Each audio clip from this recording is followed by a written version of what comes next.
قالوا يا صالح قد كنت فينا مرجوا قبل هذا أتنهانا أن نعبد ما يعبد آباؤنا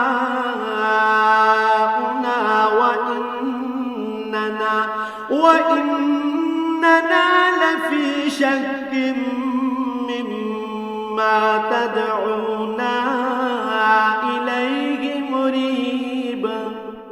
তারা বলল, হে সালেহ, এর আগে তুমি এমন একজন মানুষ ছিলে যার ব্যাপারে আমাদের মধ্যে অনেক বড় বড় আশা করা হতো। আর এখন কি তুমি আমাদের সেসব মাবুদের ইবাদত থেকে বিরত রাখতে চাও যাদের ইবাদত আমাদের পিতামাতারা যুগ যুগ থেকে করে আসছে? আসলে তুমি যে দিনের দিকে আমাদের ডাকছ সে ব্যাপারে আমরা সন্দেহে নিমজ্জিত আছি।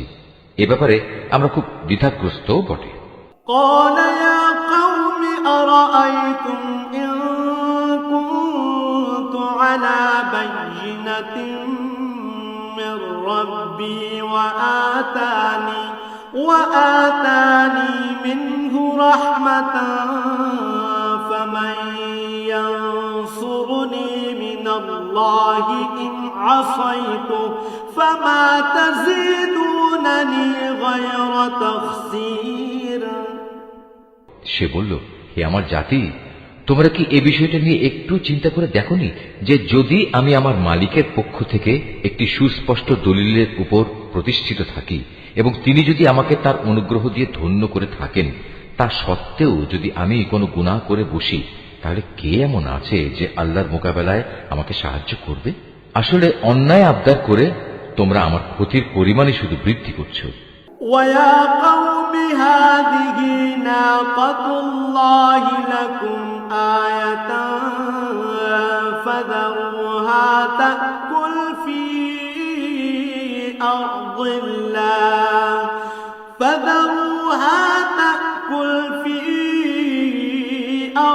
اللَّهِ وَلَا تَمَسُّوهَا بِسُوءٍ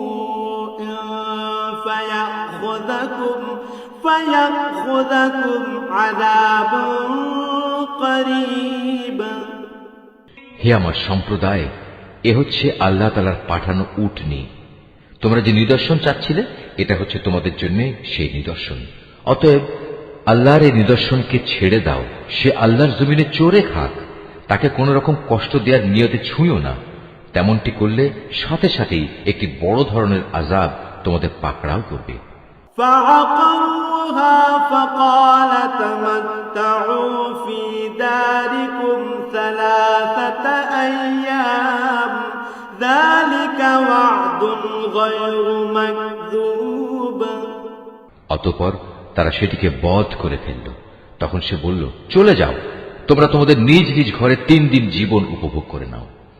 আযাবের ব্যাপারে আল্লাহর এ ওয়াদা কখনো মিথ্যা হবার নয়। فلما جاء أمرنا نجينا صالحا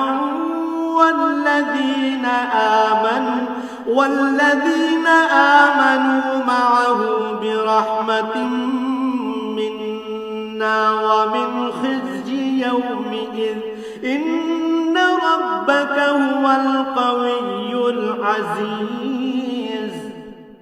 এরপর ওয়াদামতো যখন আমার আযাবের নির্দেশ এলো এবং তা তাদের ভীষণভাবে পাকড়াও করল, তখন আমি সালেহকে এবং তার সাথে আরো যারা ঈমান এনেছিল তাদের সবাইকে আমার রহমত দিয়ে সেদিনের অপমানকর আযাব থেকে বাঁচিয়ে দিলাম। অবশ্যই হে নবী, তোমার মালিক শক্তিমান ও পরাক্রমশালী। وأخذ الذين ظلموا الصيحة فأصبحوا في ديارهم جاثمين।